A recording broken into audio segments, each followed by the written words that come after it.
So ito mga boss, tutorial kung paano magkabit ng double shock gamit yung conversion kit natin. So yun, kabit natin yung bracket sa baba mga boss, no? So ito, kabit natin to.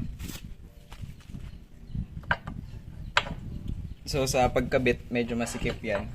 Kailangan mong gumamit ng rubber mallet.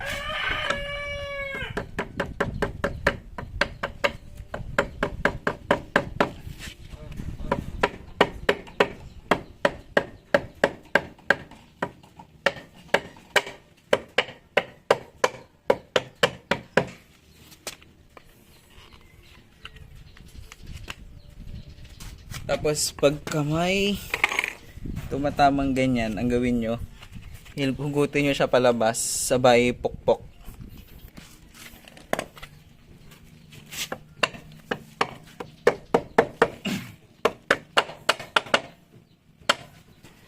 So ayan. So yan mga boss, nakalagay na. Tapos lagyan na itong nut na galing sa may muffler. Lagyan natin yan. Pasok natin dito.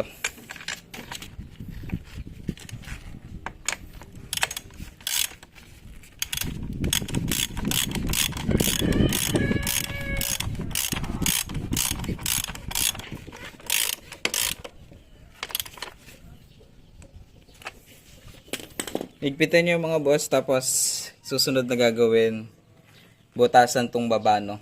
Tapos lagyan ng tornilyo bago mo bubutasan dito sa taas para hindi siya gumagalaw.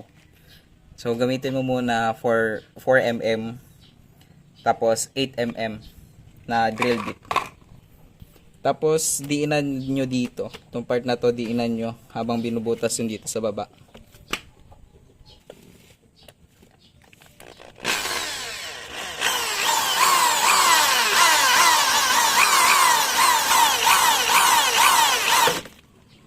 Tumagos na. So yan, tapos palit ng drill bit, 8mm naman. Ito na mga boss, 8mm. Siguraduhin yung didiinan nyo to ha, kasi gagalaw at gagalaw yan pagka binubutasan na.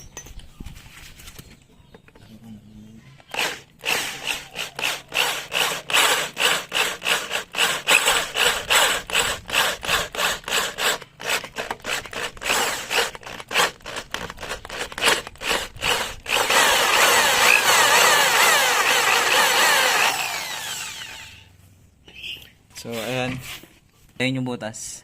Tapos nyan, lagyan na natin ng bolt bago butasan to. Pagkatapos, pagka nalagyan na yung bolt, isunod na yung sa may taas. Okay lang kahit hindi nahawakan yan kasi bolted na yan. Ihigpitan nyo na ha.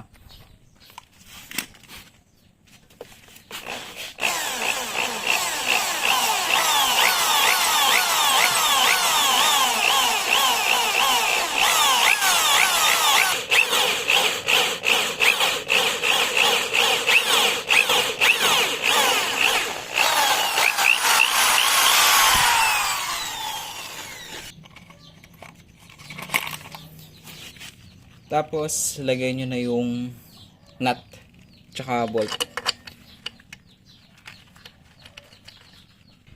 Next doon, i-level muna. Dapat ito dapat nasa gitna yan. So, ang pag-adjust dyan para mapagitna, punta ka dito sa baba. Dito, sa may center stand.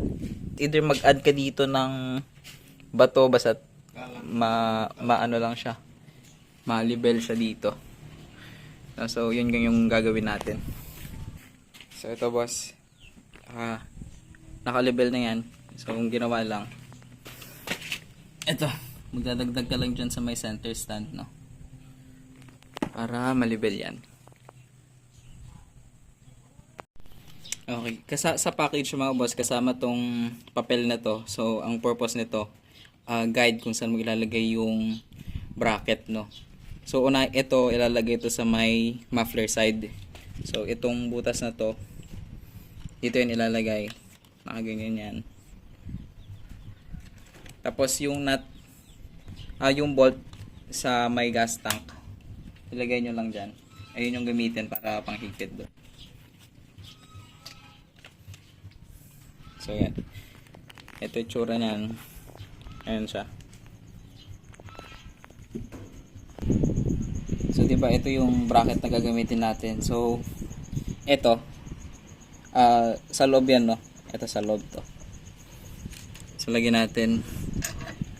May mga butas dyan. Itong mga to. Ipasok mo dyan yung tornilyo. Patagusin mo sa kabila. Yan ay magiging pattern ngayon kung saan nakapwesto yung suspension. So yan boss, pagka nakuha mo na yung kung saan nakapwesto, spot weld lang muna, no? Huwag mo munang i-full weld yan. So isang disadvantage pala nito mga boss, so ito pang Aerox yung shock. Pagka naka center stand hindi naiikot yung gulong, no? So lapat na yan. Tapos para malagay ito, kasi medyo tataas nga yung motor, para umangat tong chassis, gumanon siya, maglagay kayo ng jack dito sa ilalim. May jacking point dito, itong part na yan. Diyan, may jack point yan. I-jack nyo lang yan para tumaas yung dito sa taas para madali siyang malagay ito. So ito naka-spot weld lang to. Ayan, isang spot weld lang yan para maayos tignan. Maayos mo pa siya kung okay ba siyang tignan or hindi. Tapos ang gagawin natin nito, maglalagyan na tayo ng isa pang bracket dito sa kabila. So gagamit tayo ulit ng label para pumantay ito tsaka doon, no? Para pumantay sila. So ito mga boss, para mapagpantay nyo to tsaka to, pag ganun, ito ulit, gamit kayo ulit ng label. So dapat ito nasa gitna ulit yan, at tsaka itong isang to dapat nasa gitna. So ganito yan, no? Patuloy pa. Ilapat nyo sa may gulong, no? Tapos hanapin nyo lang kung ano, dapat sentro lahat yan.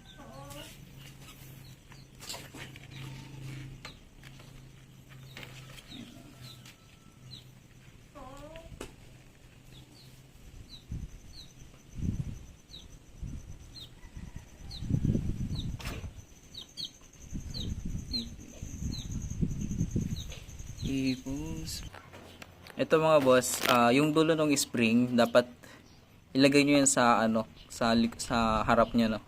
Same dito sa kabila bago kayo mag-level.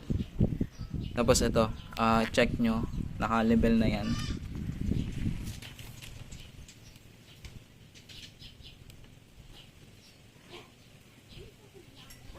So ayan, kung papansinin nyo mga ano, yung tatlo, so nasa gitna yung mga yan. So ibig sabihin naka-level na yan, pantay na yan.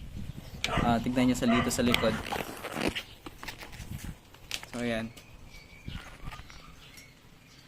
Tapos dito sa gilid. So ayan lang.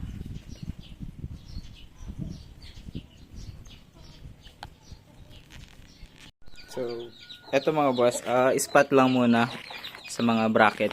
Huwag nyo munang i-full weld dahil magti-test drive pa tayo. Kailangan natin i-test drive, no, kahit sa tingin natin okay na, pantay, ganun. Pero hindi, kailangan natin i-test drive kung meron bang error sa mga bounce sa cornering para before natin i-full weld. All goods lahat. So yung test drive ko to.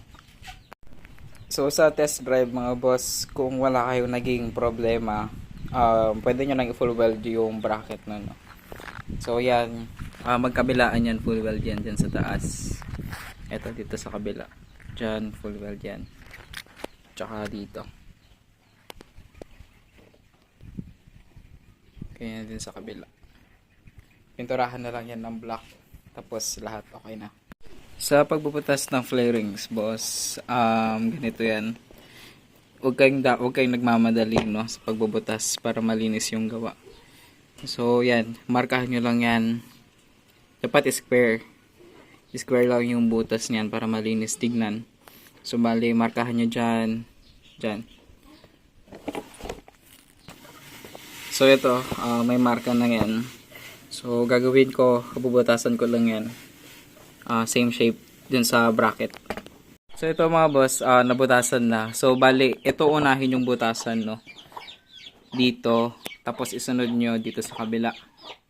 Diyan, huwag nyo muna bubutasan yan. Ito yung unahin nyo.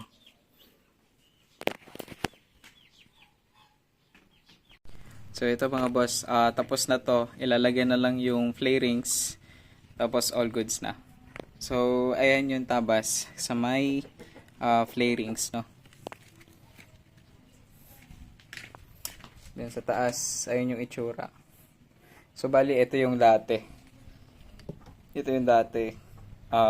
Pinaglalagyan. So nag-a-adjust. Pagka nagko-convert tayo ng dual shock, ina-adjust na yan.